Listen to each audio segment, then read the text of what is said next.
Assalamualaikum warahmatullahi wabarakatuh. Salam sejahtera untuk kita semua.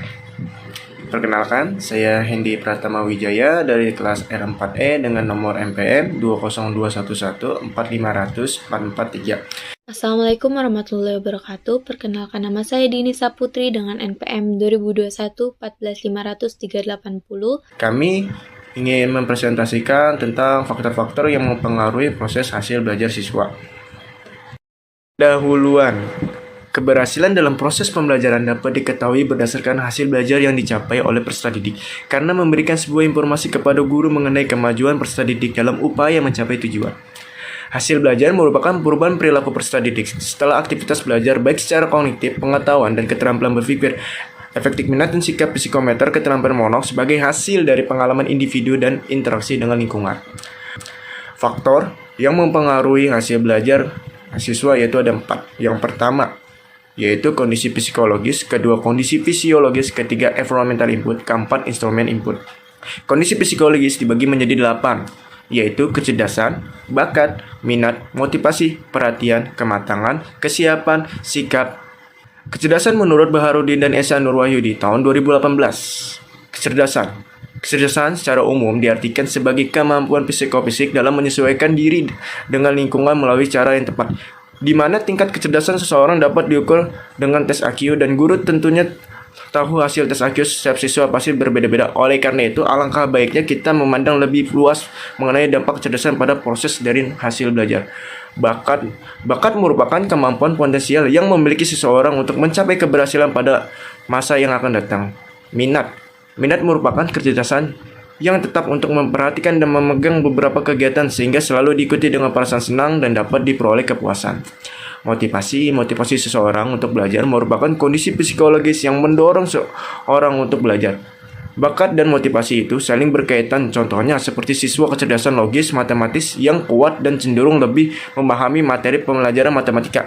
Ia akan mudah memahami materi dan motivasi, sebagai belajarnya pun besar. Berbeda dengan siswa yang memiliki kecerdasan musikal, ia akan kurang tertarik dengan pembelajaran matematika. Perhatian merupakan keaktifan jiwa yang dipertinggi. Jiwa itu pun semata-mata tertuju kepada suatu objek, benda atau hal, atau sekumpul objek. Kematangan merupakan suatu tingkat atau fase dalam pertumbuhan seseorang, di mana alat-alat tubuhnya sudah siap untuk melaksanakan kecakapan baru. Kesiapan merupakan ketersediaan untuk memberi respon atau bereaksi. Sikap merupakan gejala internal yang berdimensi efektif berupa kecenderungan untuk mereaksi dan merespon dengan cara relatif, tetap pada objek, orang, peristiwa, dan sebagainya. Kondisi fisiologis terbagi menjadi 2, yaitu kondisi fisik dan kondisi panca indera. Kondisi fisik pada umumnya, kondisi fisik sangatlah mempengaruhi kemampuan belajar seseorang. Saat seseorang dalam keadaan sehat jasmani akan berbeda dengan orang yang berada dalam keadaan kelelahan. Seseorang dengan kondisi fisik yang kurang sehat akan mengakibatkan kurang semangat belajar, pusing dan mengantuk sehingga sukar menerima materi pelajaran.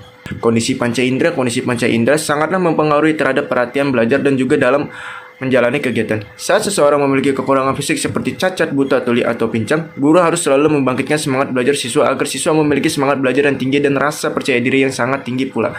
Contohnya, posisi tempat duduk siswa yang memiliki gangguan mata minus menentukan hasil belajar siswa tersebut. Apabila tanpa bantuan kacamata, siswa tersebut akan mengalami kesulitan dalam mengikuti pembelajaran, dan kesulitan yang dialami oleh pada siswa tersebut dapat menurunkan minat belajar sehingga menjadi malas serta hasil belajar tidak memuaskan. Hal tersebut menjadi faktor yang mempengaruhi hasil belajar siswa.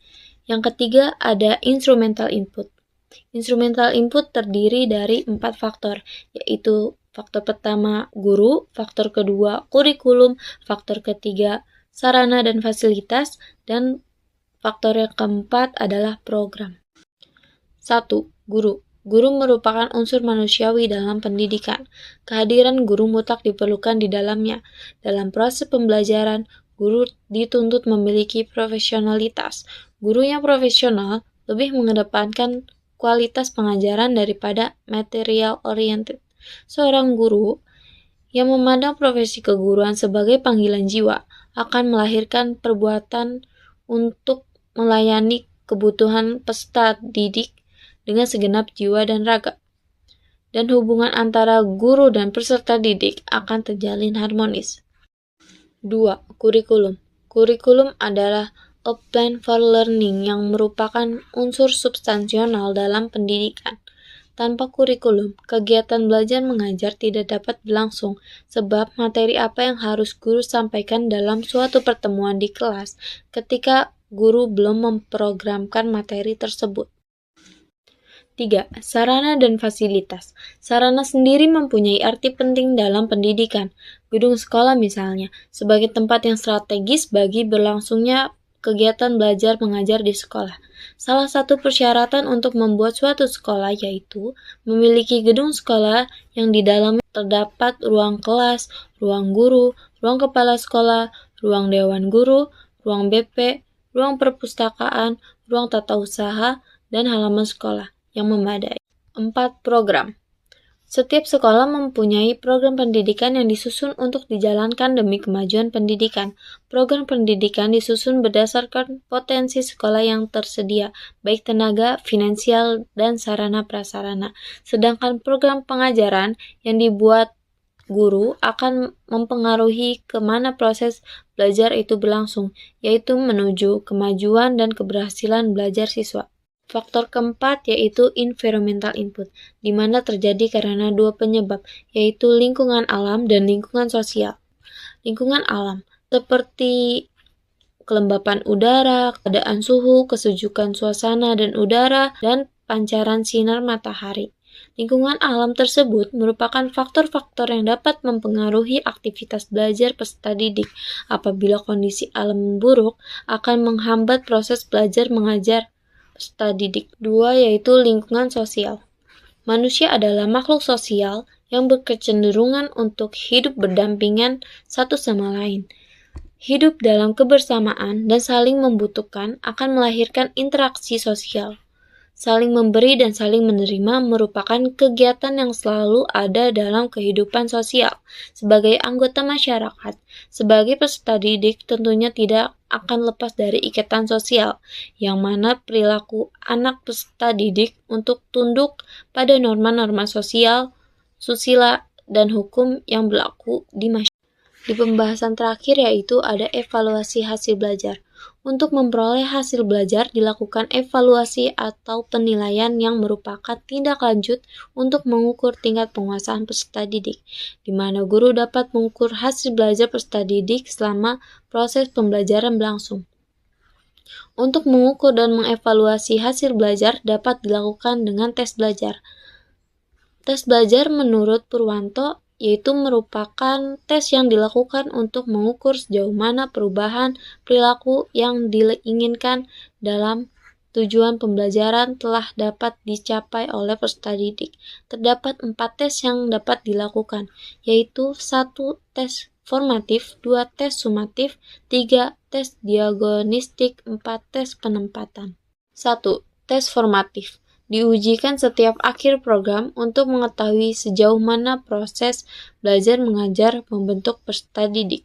Biasanya dikenal dengan ujian harian atau ulangan harian.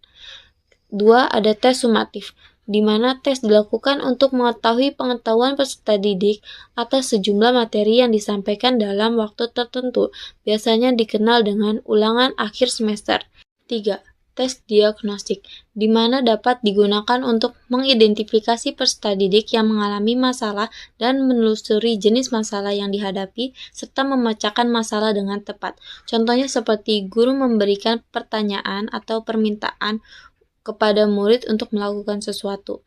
4. Ada tes penempatan, dilakukan untuk menempatkan peserta didik dalam kelompok sesuai dengan minat dan bakatnya. Contohnya seperti peserta didik yang masuk ke dalam lingkup SMA memperoleh tes penempatan untuk dikelompokkan masuk ke kelas IPA, IPS, atau bahasa. Sekian video pembelajaran dari kami. Mohon maaf bila ada kesalahan penulisan atau pengucapan.